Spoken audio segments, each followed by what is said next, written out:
दुनिया में एक से बढ़कर एक क्रिमिनल्स का इतिहास रहा है, लेकिन साउथ अमेरिका के देश कोलंबिया में एक क्रिमिनल ऐसा भी हुआ जो केवल खूंखार और ताकतवर ही नहीं बल्कि दुनिया का 7वां सबसे अमीर इंसान भी था। कोकेन की दुनिया का ये बेताज बादशाह लेट 1980s में 25 बिलियन डॉलर्स का मालिक था। उस समय कोलंबिया की कुल जीडीपी करीब 39 बिलियन डॉलर्स थी, यानी वो अकेला ही अपने देश की लगभग 65% जीडीपी अपनी जेब में रखकर घूमता था। वो इतना अमीर था कि उसकी गैंग पैसा गिनती नहीं थी बल्कि उन्हें किलो के हिसाब से तोला करती थी। उसे अपनी दौलत को गोडाउन में भर के रखना पड़ता, जहाँ उसकी 10% कमाई हर साल चूहे ही कुतर जाते, जहाँ वो बिल्डिंग्स, आइलैंड, प्राइवेट जू, सॉकर फील्ड्स, कार्स, सबमरीन्स और एरोप्लेन्स जैसी अपनी पसंदीदा चीजों पर पैसा पानी की तरह बहाता, तो वही वो अपनी बेटी को ठंड से बचाने के लिए मिलियंस ऑफ डॉलर्स आग में जला देता। इतना सब करने के बाद भी उसकी अमीरी में रत्ती भर का भी फर्क नहीं आया। दुनिया के सबसे बड़े और सबसे अमीर ड्रग माफिया का केवल एक ही कानून था, प्लाता और प्लोमो। प्लाता का मतलब कि मेरे साथ मिल जाओ, मैं तुम्हें इतना अमीर बना दूंगा कि तुम्हारी 7 पुश्तें बैठकर खाएंगी। और प्लोमो का मतलब कि अगर तुम मेरे खिलाफ गए तो मैं तुम्हें क्या, तुम्हारे पूरे खानदान को मिट्टी में मिला दूंगा। उसके इस खतरनाक नियम की वजह से पुलिस हो या मिनिस्टर्स, जर्नलिस्ट हो या फिर जजेस, सब उसकी जेब में थे। जो भी उसके खिलाफ गया उसने उसको मौत की नींद सुला दिया। अपनी क्राइम की हिस्ट्री में उसने 4000 से भी ज्यादा लोगों को मौत के घाट उतारा, जिसमें 600 से ज्यादा केवल पुलिस ऑफिसर्स थे। उसका खौफ इतना था कि उसके बस नाम से लोगों की रूह कांप जाती, और ताकतवर इतना कि उसके इशारे पर देश का संविधान बदल जाता। वो अरेस्ट भी हुआ तो केवल इस शर्त पर कि जेल भी उसकी बनाई हुई होगी और जेल के गार्ड्स भी उसके ही होंगे। ऐसे कई रोमांचक पहलुओं को समेटे हुए ये कहानी है दुनिया के सबसे बड़े और सबसे अमीर ड्रग लॉर्ड पाब्लो एस्कोबार की, जिसने क्राइम की दुनिया में ऐसा डंका बजाया कि उसके मरने के 20 से ज्यादा साल बाद भी उसके जैसा कोई दूसरा नहीं हो सका।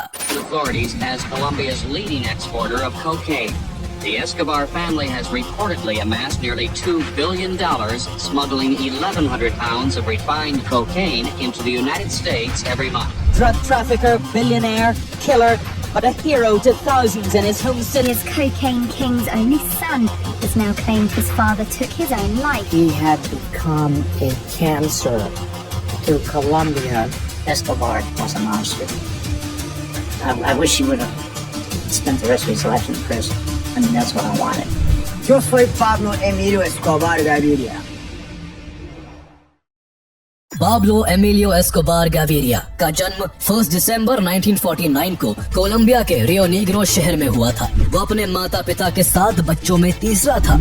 उसके पिता फार्मर थे और माँ स्कूल टीचर थी। उसके जन्म के कुछ वक्त बाद ही उसका परिवार मेडेलिन शहर में शिफ्ट हो गया, जहाँ पाब्लो पला बड़ा और वही के स्कूल में उसने शुरुआती पढ़ाई की। यूँ तो वो शुरू में लॉयर और फिर पॉलिटिक्स में जाकर प्रेसिडेंट बनने का ख्वाब देखता था, लेकिन बढ़ती उम्र के साथ उसका नजरिया और इंटरेस्ट बदलने लगा।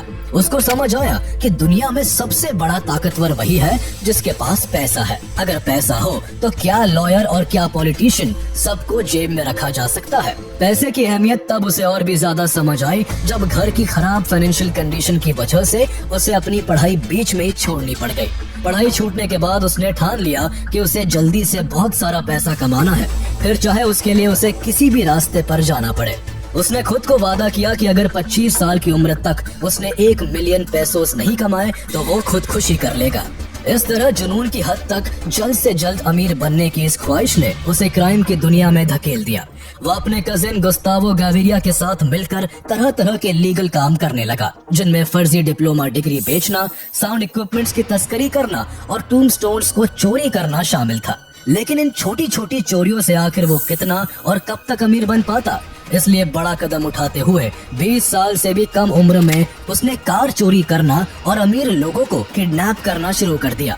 जहां वो कार चोरी कर उसके पार्ट्स को बेच करके खूब पैसा कमाता, तो वही अमीर लोगों को किडनैप कर उनकी रिहाई के बदले अच्छी खासी फिरौती वसूल करता। अगर विक्टिम की फैमिली पैसा देने से मना करती तो वो उसे बेरहमी से मार डालता। कई मौकों पर वो बस अपनी धाक जमाने के लिए रैंसम मिलने के बावजूद विक्टिम्स को मार दिया करता था।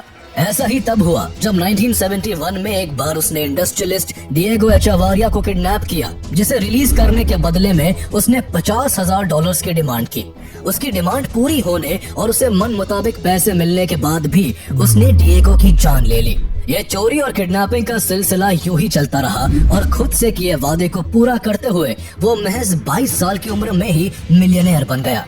एक तरफ उसकी बढ़ती क्राइम एक्टिविटीज से बाकी के क्रिमिनल्स के बीच उसका दबदबा हो रहा था, तो वहीं दूसरी ओर वो पुलिस की नजरों में भी आने लगा था। बहुत बार पुलिस की गिरफ्त से बच निकलने के बाद आखिरकार साल 1974 में कार चोरी करने के जुर्म में उसे अरेस्ट कर लिया गया, जिस कारण उसे कई महीनों तक जेल की हवा खानी पड़ी।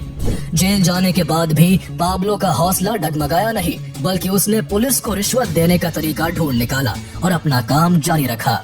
पाब्लो का मकसद ही पैसा कमाना था, इसलिए जहाँ भी उसे ज्यादा कमाई दिखाई देती वो हर उस फील्ड में घुस जाता। वो पैसे के लिए पहले चोरी, फॉर्जरी, किडनैपिंग और मर्डर जैसे क्राइम करता था, लेकिन जब उसका सामना कोकेन के बिजनेस से हुआ तो उसके प्रॉफिट के आगे उसको बाकी सभी काम फीके लगने लगे। ये 1970s का वो दौर था जब अमेरिका में ड्रग स्मगल कर कोलंबिया के ड्रग ट्रैफिकर बेशुमार पैसा छाप रहे थे। जो भी इस धंधे में था वो माला माल हो रहा था। इसे अपॉर्चुनिटी के तौर पर देखते हुए पाब्लो एस्कोबार ने इस धंधे में घुसने का मन बना लिया।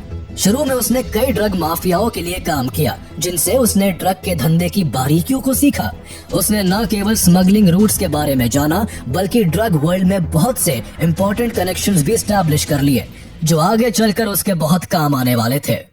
पाब्लो बहुत अच्छे से जानता था कि बड़ी कामयाबी और बड़ा पैसा दूसरों के लिए काम करके नहीं कमाया जा सकता, इसलिए वो ड्रग्स की दुनिया की अच्छी समझ होने के बाद खुद का ड्रग कार्टेल बनाना चाहता था। इस धंधे में अपने पैर जमाने के लिए उसका पहला टारगेट बड़े प्लेयर्स को रास्ते से हटाना था। इसी मकसद के साथ साल 1975 में उसने मेडेलिन के सबसे बड़े कोकेन ट्रैफिकर फाबियो रेस्ट्रेपो को मरवा डाला और उसके लोगों की जिंदगी इस शर्त पर बख्शी कि उन सबको उसके लिए काम करना पड़ेगा। इस इंसिडेंट के बाद बाकी ड्रग ट्रैफिकर्स के बीच पाब्लो का डर बैठ गया, जिससे उसके लिए अपना बिजनेस बनाना आसान हो गया। अगला साल 1976 पाब्लो एस्कोबार की जिंदगी में कई जरूरी मोड़ लेकर आता है। इस साल उसने ओचोआ ब्रदर्स, कार्लोस लेडर और होजे रोड्रिगेज गाचा जैसे क्रिमिनल्स के साथ मिलकर खुद का मेडेलिन कार्टेल शुरू कर दिया, जिसका काम कोकेन की प्रोडक्शन से लेकर डिस्ट्रीब्यूशन तक का था। कार्टेल का हेड पाब्लो खुद बना, जो पहले ही कोकेन प्रोड्यूसर्स, ट्रांसपोर्ट एक्सपर्ट्स और कुछ करप्ट गवर्नमेंट ऑफिशियल्स के साथ रिलेशंस डेवलप कर चुका था। वो कोकेन की सप्लाई के लिए अजीबोगरीब तरीके इस्तेमाल करता, कभी कार के टायर्स में तो कभी टीवी सेट्स में, कभी मछली के पेट के अंदर तो कभी कॉन्डम्स में। इसके अलावा वो एरोप्लेन्स के टायर्स में भी कोकेन भर के सप्लाई करता और ऐसा करने में उसकी मदद करने वाले पायलट को हर फ्लाइट के लिए $5 लाख का इनाम देता। इस तरह उसकी लीडरशिप में कार्टेल का बिजनेस बढ़ने लगा और उसकी काफी अच्छी कमाई होने लगी। जब उसके पास ज्यादा दौलत हो गई तो उसने बिजनेस को और एक्सपैंड करने के लिए सबमरीन्स और एयरक्राफ्ट्स खरीदकर उनसे कोलंबिया समेत पेरू, बोलीविया और इक्वाडोर जैसे देशों से भी अमेरिका के अंदर कोकेन सप्लाई करना शुरू कर दिया। ताज्जुब की बात यह थी कि पाब्लो 24 घंटे कोकेन से घिरे होने के बावजूद खुद कोकेन कंज्यूम नहीं करता था, जिससे उसके साथी उस पर काफी भरोसा करते थे। जहां उसका बिजनेस अच्छा चलने लगा था तो वही इसी साल मार्च 1976 में उसने अपनी गर्लफ्रेंड मारिया विक्टोरिया हेनाओ से शादी कर ली, जो केवल 15 साल की थी और उससे पूरे 11 साल छोटी थी। लेकिन 1976 का साल पाब्लो की जिंदगी में केवल खुशियां और दौलत ही नहीं लाया, बल्कि उसकी जिंदगी में जेल की सलाखें भी लेकर आया था। 9 जून 1976 को कोलंबियन इंटेलिजेंस एजेंसी की एक रेड में पाब्लो की कार के टायर्स में से करीब 40 पाउंड कोकेन बरामद होता है, जिसके बाद पाब्लो समेत उसके 6 साथियों को पकड़कर जेल में डाल दिया गया। लेकिन वो इस बार ज्यादा वक्त तक जेल में नहीं टिकने वाला था, क्योंकि वो अब तक क्राइम की दुनिया के काफी दांव पेच सीख चुका था। वो जान चुका था कि कौन सा पासा कब और कहां फेंकना है। उसने कुछ पुलिस अधिकारियों, वकीलों और जजों को रिश्वत देकर तो कुछ को डरा धमका कर जेल से बाहर निकलने का रास्ता निकाल लिया। जेल से छूटते ही उसने मिसाल कायम करने के लिए उन 2 एजेंट्स को भी मार डाला जिन्होंने उसे अरेस्ट किया था। इस तरह पाब्लो ने अपनी मंशा पूरी दुनिया के सामने साफ जाहिर कर दी थी कि या तो मेरे साथ काम करो या फिर मारे जाओ। इसी को उसने प्लाता और प्लोमो का नाम दिया। प्लाता यानी रिश्वत लो और मेरे साथ हो जाओ, मैं तुम्हें ऊपर से नीचे तक पैसे से भर दूंगा। या फिर प्लोमो यानी अगर मेरे खिलाफ गए तो मैं तुम्हारे साथ साथ तुम्हारे परिवार को भी खत्म कर दूंगा। जर्नलिस्ट हो या फिर पुलिस ऑफिसर्स, मिनिस्टर्स हो या फिर जजेस, सबके सामने वो केवल यही दो ऑप्शन रखता। उसके इस खतरनाक नियम का असर ये हुआ कि लोग उससे डर कर घूस लेने लगे और उसका धंधा दिन दुनी रात चौगुनी तरक्की करने लगा। जब व्यापार बढ़ने लगा तो दौलत भी बेशुमार बढ़ने लगी। पाब्लो उस दौलत से और भी ज्यादा दौलत कमाने के रास्ते खोजने लगा। उसके कार्टेल ने बहामास के नॉर्मन्स के आइलैंड पर काफी जमीन खरीदी, साथ ही वहाँ 1 किलोमीटर का एयर स्ट्रिप, कई एयरक्राफ्ट्स, एक हार्बर, कुछ बोट्स और मकान खरीदे। वहाँ कोकेन को स्टोर करने के लिए एक रेफ्रिजरेटेड वेयरहाउस भी बनवाया गया, जिसके बाद ये आइलैंड पाब्लो के मेडेलिन कार्टेल का सेंट्रल स्मगलिंग रूट बन गया। ये जगह बहुत सोच समझकर चुनी गई थी, क्योंकि यहाँ से अमेरिका के फ्लोरिडा का तट कोलंबिया के कंपैरिजन में काफी पास था, जिस कारण यहाँ से और भी तेजी और आसानी के साथ कोकेन अमेरिका के अंदर भेजा जा सकता था। साथ ही उसने कोलंबिया के कई ड्रग कार्टेल्स के साथ इस ऑफर के साथ टाई अप किया कि अगर वो अपने ड्रग्स को उसके थ्रू सप्लाई करेंगे तो पुलिस के पकड़े जाने या फिर कोई भी लॉस होने पर पाब्लो उनका पूरा भुगतान करेगा। इस तरह अदर कार्टेल्स भी उसके थ्रू ड्रग सप्लाई करवाने लगे, जिसके लिए पाब्लो उनके प्रॉफिट का एक बड़ा कट चार्ज करता। पाब्लो की स्ट्रेटेजी काम कर रही थी। पलक झपकते ही वो इंटरनेशनल ड्रग ट्रेड का मेजर प्लेयर बन चुका था। जहां अमेरिका के अंदर 80% कोकेन उसके द्वारा एक्सपोर्ट किया जा रहा था, तो वहीं वो अमेरिका के अलावा Mexico, Puerto Rico, the Dominican Republic, Venezuela और स्पेन के कोकेन ट्रेड का भी लार्जेस्ट पोर्शन कैप्चर कर चुका था। इस खतरनाक एक्सपेंशन का रिजल्ट ये हुआ कि वो कोकेन से हर हफ्ते $420 मिलियन कमाने लगा, जिस कारण पूरी दुनिया में उसे द किंग ऑफ कोकेन कहा जाने लगा। पाब्लो की किस्मत के सितारे बुलंदी पर थे। वो अपने ख्वाबों की जिंदगी जी रहा था। उसके पास पैसा इतना हो चुका था कि उन्हें बांधने के लिए हर महीने $2,500 केवल रबर बैंड पर खर्च करने पड़ते। गिनने में कई दिन लग जाते, इसलिए तोल कर उनका हिसाब रखा जाता और गोडाउन में भर दिया जाता। हर साल करीब $2 बिलियन चूहे को उतर जाते या फिर गल सड़ जाते। कमाई बेतहाशा थी तो पाब्लो के खर्चे भी कुछ कम नहीं थे। वो कई private planes, helicopters, cars, buildings और बंगलोज का मालिक बन चुका था। उसने सबसे ज्यादा खर्चा मेडेलिन में ही एक घर को बनाने में किया, जिसे उसने हैसिएंदा नेपोलिस का नाम दिया। उसने ये घर 7,000 एकड़ में बनवाया, जिसकी केवल जमीन ही $63 मिलियन की थी। उस आलीशान घर में उसने अपने पर्सनल एयरपोर्ट और हेलीपोर्ट बनवाए। साथ ही उसने कई artificial lakes, 6 swimming pools, soccer fields, dinosaur statue, bull fighting arena और टेनिस कोर्ट समेत एक पर्सनल जू भी बनवाया। पाब्लो एस्कोबार के जू में elephants, lions, rhinoceros, gazelles, zebras, hippos, camels और ऑस्ट्रिचेस समेत 200 तरह के जानवर थे, जिनमें से कुछ तो कोलंबिया के अंदर पाए भी नहीं जाते थे। इसलिए उन्हें उसने बाहर के देशों से अपने प्लेन्स के जरिए स्मगल करवाया था। पैसे की वजह से दुनिया पाब्लो की मुट्ठी में थी। वो जो चाहता उसे वो एक इशारे पर मिल जाता। उसने तब तक इतनी दौलत कमा ली थी कि वो क्या, उसकी आने वाली कई पीढ़ियां भी अगर कोई काम ना करती तो भी उनका गुजारा उसके कमाए हुए पैसों से हो जाता। लेकिन दौलत और ताकत का ऐसा नशा उसके सर चढ़ चुका था कि इतना सब भी उसको कम लगता था। उसने और भी ताकतवर बनने के लिए अपने बचपन के सपने को पूरा कर पॉलिटिशियन बनने का फैसला किया। उसकी रणनीति थी कि अगर वो बड़ा पॉलिटिशियन बन जाता है तो वो जिंदगी भर कानून से बचा रहेगा। इसी मकसद के साथ उसने पब्लिक वेलफेयर के काम करने शुरू कर दिए। उसने गरीबों के लिए मकान, हॉस्पिटल्स, स्कूल्स, चर्चेस, पार्क्स और स्टेडियम्स बनवाए, जिससे उसे पब्लिक पसंद करने लगी और उसकी पर्सनालिटी लोगों के बीच एक रॉबिन हुड की बन गई। बढ़ती पॉपुलैरिटी के बीच पाब्लो एस्कोबार ने कोलंबिया की पार्लियामेंट सीट के लिए कैंपेन शुरू किया और कुछ ही वक्त बाद नवंबर 1982 में उसे जायरो ओर्टेगा के सब्स्टिट्यूट के तौर पर चुन लिया गया। पाब्लो अब कोलंबियन पार्लियामेंट का मेंबर बन चुका था। दुनिया हैरान थी कि कोलंबिया का सबसे बड़ा क्रिमिनल ही देश की सत्ता में बैठा है। हद तो तब हो गई जब एक बार स्पेन में उसे कोलंबियन गवर्नमेंट का ऑफिशियल रिप्रेजेंटेटिव बनाकर भेजा गया। ये बात किसी के लिए भी हजम कर पाना मुश्किल था, क्योंकि स्पेन के अंदर सबसे ज्यादा ड्रग सप्लाई करने वाला पाब्लो एस्कोबार ही था। उसने इस तरह पॉलिटिक्स में आकर खुद को और भी पावरफुल बना लिया था।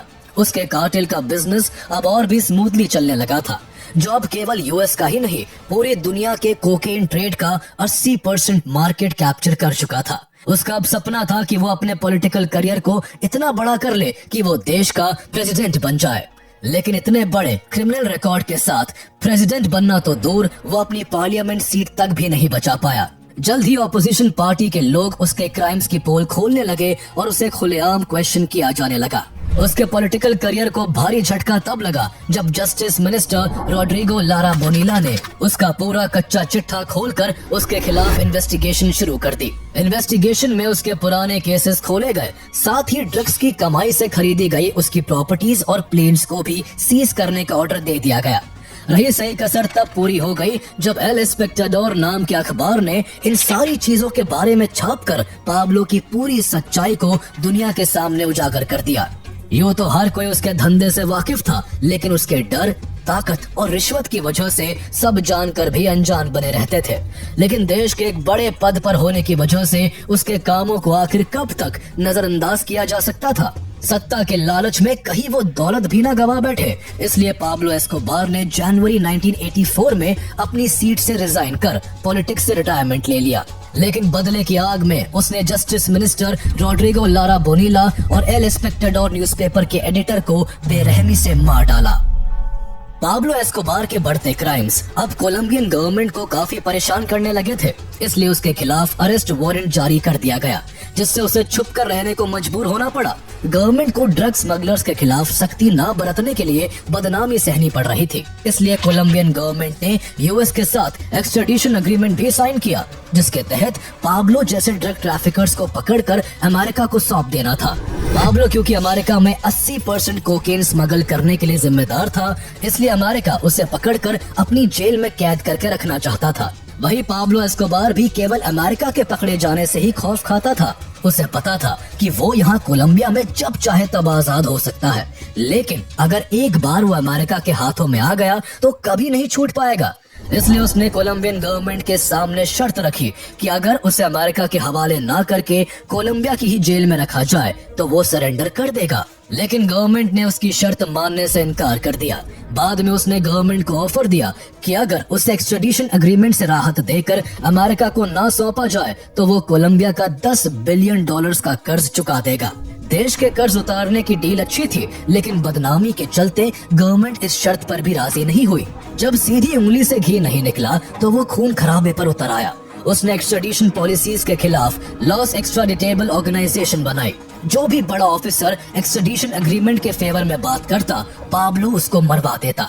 इसके अलावा उसने M19 नाम से मशहूर लेफ्ट विंग गुरिल्लास को फंडिंग की, जिन्होंने नवंबर 1985 में कोलंबियन सुप्रीम कोर्ट पर अटैक कर करीब आधे टॉप जजेस की जान ले ली। सुप्रीम कोर्ट को तहस नहस कर दिया गया और एक्सट्रेडिशन एग्रीमेंट समेत हजारों डॉक्यूमेंट्स जलाकर खाक कर दिए गए। इस तरह पाब्लो ने अपने ही देश के खिलाफ जंग छेड़ दी थी, लेकिन इतना सब करने के बाद भी उसकी मुसीबतें कम नहीं हुई।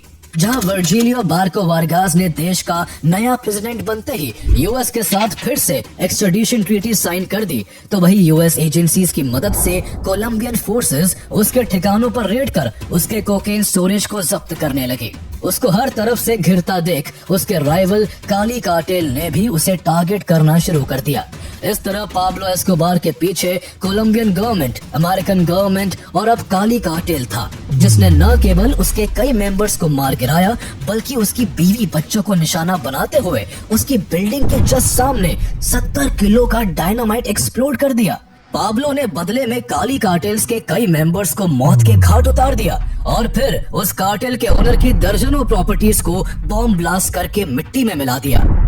दोनों तरफ से होते नुकसान को देख ये कार्टेल वॉर तो रुक गई, लेकिन अभी भी अमेरिका के नाम की तलवार उसके सर पर मंडरा रही थी। वक्त बदलता गया, लेकिन ना तो एक्सट्रेडिशन एग्रीमेंट रिजेक्ट हुआ, ना ही पाब्लो की बर्बरता रुकी, और इस तरह साल 1989 आ गया। ये साल दुनिया के लिए चौंकाने वाले आंकड़े लेकर आया था, जहां एक आंकड़ा पाब्लो एस्कोबार की नेटवर्थ का था जो करीब $25 बिलियन थी, और इस हिसाब से वो पूरी दुनिया का 7th रिचेस्ट पर्सन था। तो वही एक आंकड़ा पाब्लो द्वारा किए जा रहे मर्डर्स का था, जिसका असल में कोई भी एक्यूरेट नंबर नहीं था। बस सबको इतना पता था कि वो न केवल अपनी अमीरी की ऊंचाई पर है, बल्कि अपनी खूनी खेल में भी पीक पर पहुंच चुका है। उस साल उसके कार्टेल ने बोगोटा, मेडेलिन, काली, बुकारामांगा, कार्टेजिना, बारंक्विला और पेरेरा जैसे शहरों में 100 से भी ज्यादा बॉम्ब ब्लास्ट किए, जिसमें सैकड़ों लोग मारे गए। किसी की भी जान लेना अब उसके लिए जरूरत नहीं, बल्कि उसकी आदत बन चुकी थी। वो जब चाहे जिसको चाहे मरवा सकता था। उसने civilians, rivals, police officers, journalist, ministers और जजेस किसी को नहीं बख्शा। वही अब उसके निशाने पर देश के नए प्रेसिडेंट बनने वाले लीडर्स भी थे। जहां अगस्त 1989 में उसने प्रेसिडेंट के सबसे बड़े दावेदार लुइस कार्लोस गैलान को मरवा डाला, तो वही नवंबर 1989 में प्रेसिडेंट पद के दूसरे मेन कैंडिडेट सीजर गैविरिया को मारने के लिए एवियांका फ्लाइट 203 को बॉम्ब से उड़वा दिया, जिसमें 100 से भी ज्यादा मासूम लोग मारे गए। किस्मत से सीजर गैविरिया से ये फ्लाइट मिस हो गई थी, जिस वजह से वो बच गए और देश के अगले राष्ट्रपति बन गए। इसके बाद कोलंबियन फोर्सेस और पाब्लो के बीच खून का खेल कई महीनों तक लगातार चलता रहा, जहां पाब्लो ज्यादा से ज्यादा पुलिस ऑफिसर्स को मारने के लिए गैंगस्टर्स को भारी भरकम इनाम देता था, तो वही कोलंबियन फोर्सेस ने भी उसके क्राइम में इन्वॉल्व उसके cousin and right hand Gustavo Gaviria, brother in law Fabio Hinao और उसके कार्टेल के second in command Rodriguez Gacha समेत उसके कई करीबी साथियों को मौत की नींद सुला दिया था। साथ ही उसके सैकड़ों साथी अरेस्ट कर लिए गए थे। इस लगातार चलती खूनी हलचल पर ब्रेक तब लगा जब 1991 में कोलंबियन अथॉरिटीज ने पाब्लो के मन का फैसला सुनाते हुए कोलंबियन क्रिमिनल्स को अमेरिका के हवाले करने का कानून निरस्त कर दिया। इस कानून के बदलने के पीछे पाब्लो एस्कोबार का ही हाथ माना जाता है, लेकिन वो बस इतने भर से मानने वाला नहीं था। वो अपने टेररिज्म के दम पर सरकार से और भी ज्यादा छूट चाहता था। इसलिए उसने जून 1991 में इस शर्त पर खुद को सरेंडर किया कि वो खुद की बनाई हुई जेल में रहेगा और उस जेल की सिक्योरिटी के लिए गार्ड्स भी उसी के होंगे।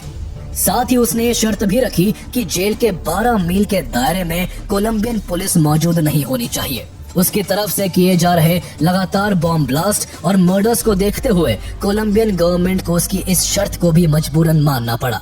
ये इतिहास में पहली बार था जब किसी क्रिमिनल को इतनी सहूलियत दी गई कि वो अपनी बनाई हुई जेल में रह सके। पाब्लो एस्कोबार ने अपनी दबंगाई से ये करिश्मा कर दिखाया था। उसने अपने लिए ला कैथेड्रल नाम का एक आलीशान प्रिजन बनवाया, जिसके कमरे किसी 5 स्टार होटल से कम नहीं थे। वेल डेकोरेटेड कमरों में बड़े बड़े bed, TV sets, music players, imported furniture, personal library और कारपेटेड फ्लोर्स थे। साथ ही जेल में पूल रूम्स, बार और सॉकर फील्ड भी मौजूद था, जहां उसे मिलने बड़े बड़े सेलिब्रिटीज, सॉकर प्लेयर्स और ब्यूटी क्वींस आती। इन सभी फैसिलिटीज के बीच वो न केवल ऐशो आराम की जिंदगी जी रहा था, बल्कि उसकी बिजनेस मीटिंग्स भी बिना किसी रुकावट के चल रही थी। उसकी लीडरशिप में केवल अमेरिका के ही अंदर हर दिन 15 टन कोकेन सप्लाई हो रहा था, जिससे वो बेतहाशा कमाई कर रहा था। इस तरह पाब्लो एस्कोबार केवल नाम के लिए जेल में था। उसके वहाँ रहने से ना तो उसकी दिनचर्या बदली थी और ना ही उसके इलीगल बिजनेस पर कोई असर पड़ा था। कई महीनों तक वो इसी तरह मजे से अपनी बनाई हुई जेल में रहा, लेकिन एक दिन जब उसने अपने कार्टेल के 2 मेंबर्स को टॉर्चर कर बुरी तरह मार डाला, तो गवर्नमेंट की चिंताएं फिर से बढ़ने लगी। सरकार को समझ आ चुका था कि पाब्लो के उस जेल में रहने से ना तो उसके कोकेन का धंधा कम होगा और ना उसकी ब्रुटैलिटी कम होगी। इसलिए उसको किसी टाइट सिक्योरिटी में रखने का फैसला किया गया। उसे पकड़ने के लिए 22 जुलाई 1992 को कोलंबियन फोर्सेस ने ला कैथेड्रल प्रिजन पर दस्तक दी, लेकिन तब तक बहुत देर हो चुकी थी। पाब्लो एस्कोबार को अपने सोर्सेस के जरिए गवर्नमेंट का प्लान पहले ही पता चल गया था और वो कोलंबियन फोर्सेस के आने से पहले ही फरार हो चुका था। उसका जेल से भागना कोलंबियन अथॉरिटीज के लिए बेहद शर्मनाक था। अमेरिका इस लापरवाही के लिए उन्हें फटकार रहा था। अमेरिकन गवर्नमेंट जल्द से जल्द अपने देश में बढ़ते ड्रग सप्लाई को रोकना चाहती थी, जिसके लिए कोकेन किंग पाब्लो एस्कोबार का पकड़ा जाना सबसे जरूरी था। इसलिए स्ट्रिक्ट एक्शंस लेते हुए कोलंबियन पुलिस और आर्मी के साथ अमेरिका की ड्रग एनफोर्समेंट एजेंसी DEA ने मिलकर पाब्लो एस्कोबार को पकड़ने के लिए सर्च ब्लॉक नाम की ऑपरेशन यूनिट तैयार की। साथ ही उससे जुड़ी कोई भी इंपॉर्टेंट इंफॉर्मेशन देने वाले के लिए 2.7 बिलियन कोलंबियन पेसोस का रिवॉर्ड डिक्लेयर कर दिया गया। पाब्लो एस्कोबार अपने राज में दुश्मनी के इतने बीज बो चुका था कि अब उसके लिए ज्यादा दिनों तक बच पाना मुश्किल था। जहां कोलंबियन एंड अमेरिकन गवर्नमेंट उसके पीछे हाथ धोकर पड़ी हुई थी, तो वही उसे खत्म करने के लिए लॉस पेपर्स नाम का एक पैरामिलिट्री ग्रुप भी खड़ा हो चुका था। ये ग्रुप पाब्लो के राइवल्स और एनिमीज का था, जिनको उन फैमिली मेंबर्स का भी सपोर्ट था जिनके किसी अपने को पाब्लो ने मार डाला था। उसने अपनी जिंदगी में 4000 से भी ज्यादा लोगों की जान ली थी, जिनमें सैकड़ों पुलिस वाले थे। इसी से अंदाजा लगाया जा सकता है कि उसके अगेंस्ट में इस ग्रुप को कितने हजारों लोगों का सपोर्ट होगा। देखते ही देखते दौलत और शोहरत के शिखर पर बैठा हुआ पाब्लो एस्कोबार सबका दुश्मन बन चुका था। एक तरफ उसके एसोसिएट्स और मेंबर्स को पुलिस निशाना बना रही थी, तो दूसरी ओर लॉस पेपर्स ग्रुप भी उसके सैकड़ों साथियों को मौत के घाट उतार रहा था। ये शायद पहली बार था जब उसकी अरबों खरबों की दौलत भी उसको प्रोटेक्शन नहीं दे पा रही थी। वो जेल से भागने के बाद किसी तरह करीब 1.5 साल तक पुलिस की गिरफ्त से दूर रहा, लेकिन 1 दिसंबर 1993 को जब वो अपने खुफिया ठिकाने पर अपने साथियों के साथ पार्टी करते हुए अपना 44वां जन्मदिन मना रहा था, तब उसे अंदाजा भी नहीं था कि ये उसका आखिरी बर्थडे होने वाला है। उसने अपने बर्थडे के मौके पर अपने बीवी बच्चों समेत अपने कई खास लोगों से कॉल पर घंटों तक बात की, जिन्हें यूएस के टेक्निकल असिस्टेंस की वजह से कोलंबियन अथॉरिटीज द्वारा ट्रेस किया जा रहा था, जिससे उसकी लोकेशन का पता लगा लिया गया। अगले ही दिन 2 दिसंबर 1993 को कोलंबियन पुलिस ने मेडेलिन की एक बिल्डिंग पर धावा बोल दिया। पुलिस को देख पाब्लो और उसकी साथी बिल्डिंग की छत से भागने लगे। जब पुलिस ने उनका पीछा किया तो उसने फायरिंग शुरू कर दी, जिससे पुलिस भी उस पर ताबड़तोड़ गोलियां चलाने लगी। इस फायरिंग में उसको एक के बाद एक कई गोलियां लगी, जिस वजह से अरबों खरबों का मालिक, लाखों लोगों की बर्बादी का गुनहगार और हजारों लोगों का कातिल पाब्लो एस्कोबार चंद सेकंड्स में ही ढेर हो गया। हालांकि उसके मरने के पीछे एक थ्योरी ये भी मानी जाती है कि उसने खुद अपने आप को शूट किया था। वो अक्सर कहता था कि अमेरिका की जेल में सड़ने से अच्छा होगा कि वो कोलंबिया की ही मिट्टी में दफन हो जाए, और जिस दिन उसको लगेगा कि बाजी उसके हाथ से निकल गई है, वो खुदकुशी कर लेगा। वजह चाहे जो भी हो, दुनिया का सबसे बड़ा और सबसे अमीर ड्रग माफिया मर चुका था। जहां कोलंबियन गवर्नमेंट के लिए ये एक बहुत बड़ा अचीवमेंट था, तो वही उसके फ्यूनरल में करीब 25,000 लोगों की भीड़ उसकी मौत का मातम मना रही थी, क्योंकि वो उनमें से बहुत से लोगों का मसीहा था। पाब्लो एस्कोबार के बाद भी दुनिया में एक से बढ़कर एक ड्रग माफिया हुए, लेकिन वो अकेला ऐसा था जिसे द किंग ऑफ कोकेन के नाम से जाना गया, जो 7 सालों तक दुनिया के सबसे अमीर इंसानों की लिस्ट में बना रहा।